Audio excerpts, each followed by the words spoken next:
Taboo on symbols of the war. Kazakhstan may ban goods with the military symbols of the Russian occupiers, namely the Latin letters Z and V, the inscriptions Russian army, Pilat people, as well as attributes of the private military company Wagner. When the ban is legalized, violators plan to be fined.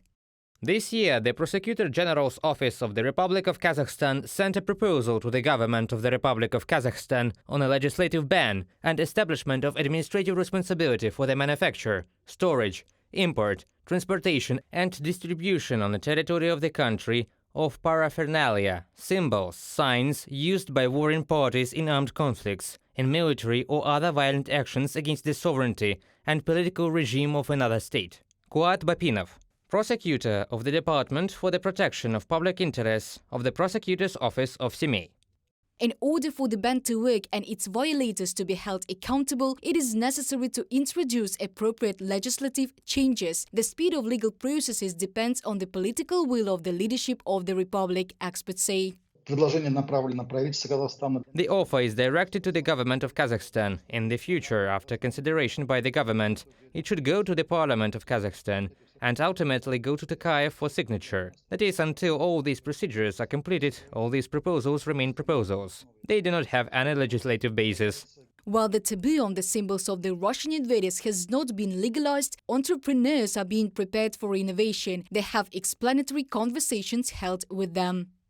Prior to the adoption of the relevant amendments in order to prevent entrepreneurs from being brought to administrative responsibility, explanatory work was carried out to prevent the spread of ethno-politicized symbols through trade networks.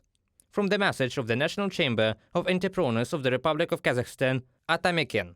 After almost a year and a half of Russia's full-scale war against Ukraine, the Kazakh authorities continue to hide behind neutrality while simultaneously trading with the aggressor country and helping it bypass Western sanctions. Because of this, Astana is under the threat of secondary economic restrictions. Therefore, the future ban on Russian symbols is not only a step towards ensuring national security, but also probably an attempt to restore the positive image of the country.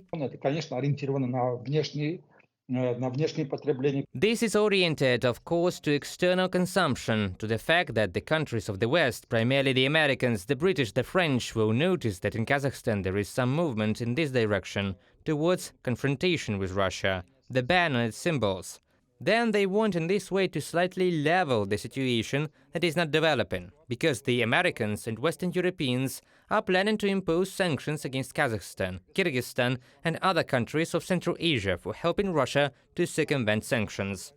In addition to Ukraine, the demonstration of unofficial symbols of the Russian occupation army was completely banned or restricted in Lithuania, Latvia, Estonia, Poland, Moldova and also in Germany. Kazakhstan may become the first Asian state in which such a taboo will be established. Reported by Diana Kolesnik, Valeria Nekopelova, UATV News.